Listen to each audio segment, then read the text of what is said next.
सास बनी चुड़ैल गांव में एक बुजुर्ग महिला सावित्री अपनी बहू राधा और बेटे मोहन के साथ रहती थी। सावित्री स्वभाव से बहुत कठोर थी और हमेशा राधा को ताने मारती, उसे काम में कमी निकालकर अपमानित करती थी। मोहन काम के सिलसिले में अक्सर शहर में रहता था, जिससे राधा को अकेले ही सास के जुल्म सहने पड़ते थे। एक दिन सावित्री अचानक बीमार हो गई और कुछ ही दिनों में उसकी मौत हो गई। घर में मातम छा गया, लेकिन राधा के मन में एक अजीब सी राहत थी, क्योंकि अब उसे रोज रोज की प्रताड़ना से छुटकारा मिल गया था। पर उसकी राहत ज्यादा दिन नहीं टिक पाई। सावित्री की मौत के बाद घर में अजीब घटनाएं होने लगीं। रात में दरवाजे अपने आप खुलने बंद होने लगते, रसोई में बर्तन गिरने की आवाजें आती और कभी कभी राधा को किसी के होने का एहसास होता। वह डर के मारे मोहन को फोन करके जल्द लौटने को कहती, लेकिन मोहन इसे उसका वहम समझता। एक रात राधा को महसूस हुआ कि कोई उसका गला घोंटने की कोशिश कर रहा है। वह चीख पड़ी, लेकिन कोई नहीं था। जब उसने आईने में देखा तो उसे सावित्री की परछाई दिखी, आंखें जलती हुई लाल, बाल बिखरे हुए और चेहरा भयावह। राधा समझ गई कि उसकी सास की आत्मा अब चुड़ैल बनकर उसे सताने आई है। इसके बाद घर में घटनाएं और भयानक हो गईं। मोहन के लौटने के बाद भी हालात नहीं सुधरे। आखिरकार गांव के एक तांत्रिक को बुलाया गया। तांत्रिक ने बताया कि सावित्री की आत्मा को शांति नहीं मिली है, क्योंकि वह मरने से पहले राधा से बदला लेना चाहती थी। तांत्रिक ने एक पूजा का अनुष्ठान किया, जिससे सावित्री की आत्मा को मुक्ति मिली और घर में फिर से शांति लौट आई।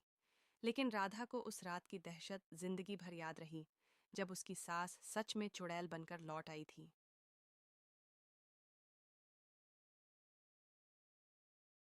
चुड़ैल और छोटी लड़की की कहानी। एक घने जंगल के किनारे एक छोटा सा गांव था। उस गांव में एक प्यारी सी लड़की रहती थी, जिसका नाम रूही था। रूही बहुत जिज्ञासु और निडर थी। उसे जंगल में घूमना बहुत पसंद था, लेकिन गांव वाले उसे बार बार मना करते थे, क्योंकि वे कहते थे कि जंगल में एक चुड़ैल रहती है जो बच्चों को पकड़ लेती है। एक दिन रूही को जंगल में रंग बिरंगी तितलियों के पीछे भागते भागते गांव से बहुत दूर निकल गई। जब उसे होश आया तो वह एक अनजान जगह पर थी। सूरज ढलने लगा था और हल्का अंधेरा छाने लगा। रूही को डर लगने लगा, लेकिन तभी उसने देखा कि पास ही एक झोपड़ी से हल्की रोशनी आ रही थी। रूही ने धीरे धीरे झोपड़ी के दरवाजे को खटखटाया। दरवाज़ा खुला और एक लंबी झुकी हुई बूढ़ी औरत बाहर आई। उसकी आंखें लाल थीं, बाल बिखरे हुए थे और वह एक लकड़ी के डंडे का सहारा लेकर चल रही थी। रूही ने विनम्रता से कहा, क्या मैं यहाँ थोड़ी देर रुक सकती हूँ? मैं रास्ता भटक गई हूँ। बूढ़ी औरत ने रूही को अंदर बुला लिया। उसने रूही को गर्म सूप दिया और कहा। बिल्कुल रुको बेटी, तुम थकी हुई लग रही हो। रूही ने सूप पीते ही महसूस किया कि उसे नींद आने लगी। उसे लगा कि उसकी पलकें भारी हो रही हैं। धीरे धीरे वह गहरी नींद में सो गई।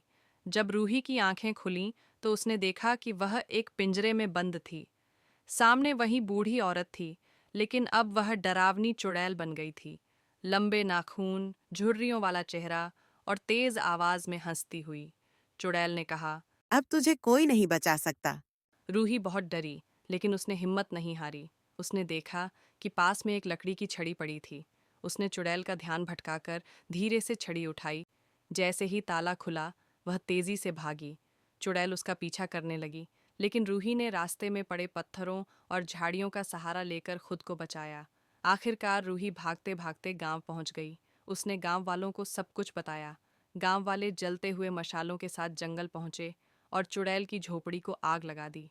चुड़ैल जोर जोर से चीखती रही और फिर अचानक गायब हो गई। उस दिन के बाद रूही ने कभी जंगल में अकेले जाने की हिम्मत नहीं की। उसने सबक सीखा कि बड़ों की बात माननी चाहिए। गांव वालों ने उसे बहादुरी के लिए सराहा और सब ने मिलकर उस दिन को रूही की जीत का दिन नाम दिया। सीख, कभी भी अजनबियों पर जल्दी भरोसा नहीं करना चाहिए और बड़ों की बात माननी चाहिए। बहू और ननद की कहानी। प्यार और तकरार का रिश्ता। गांव के एक छोटे से घर में सविता अपनी नई नवेली बहू आरती के साथ रहने लगी। सविता की ननद यानी आरती की जेठानी रीना भी उसी घर में आती जाती रहती थी। रीना अपने मायके से बहुत लगाव रखती थी और अपनी माँ के पास हर रोज कुछ न कुछ बहाने से आ जाती। शुरुआती दिनों में आरती को रीना बहुत अच्छी लगती थी। दोनों हंसी मजाक करतीं, रसोई में साथ काम करतीं और देर रात तक बातें करतीं। लेकिन धीरे धीरे छोटी छोटी बातें उनके रिश्ते में दरार डालने लगीं। रीना को लगता था कि आरती घर में उसकी जगह लेने की कोशिश कर रही है। माँ की चहेती बेटी होने के कारण वह नहीं चाहती थी कि कोई और उसकी जगह ले। दूसरी तरफ आरती भी चाहती थी कि उसे इस घर में पूरा सम्मान मिले। एक दिन जब आरती ने अपनी सास के लिए चाय बनाई तो रीना ने ताना मारते हुए कहा, वाह! अब तो तुम्हें मेरी माँ की पसंद भी मुझसे ज्यादा पता चलने लगी। आरती को यह बात बुरी लगी, लेकिन उसने चुप रहना ही बेहतर समझा। मगर धीरे धीरे यह छोटी छोटी तकरारें बड़ी होती गईं। कभी रीना आरती के हाथ के खाने में कमी निकालती, तो कभी आरती को लगता कि रीना बेवजह उसकी आलोचना कर रही है। एक दिन सविता बीमार पड़ गई। रीना और आरती दोनों उनकी सेवा में जुट गईं। दिन रात देखभाल के दौरान दोनों को एहसास हुआ कि उनकी नोक झोंक के बावजूद वे एक दूसरे की फिक्र भी करती हैं।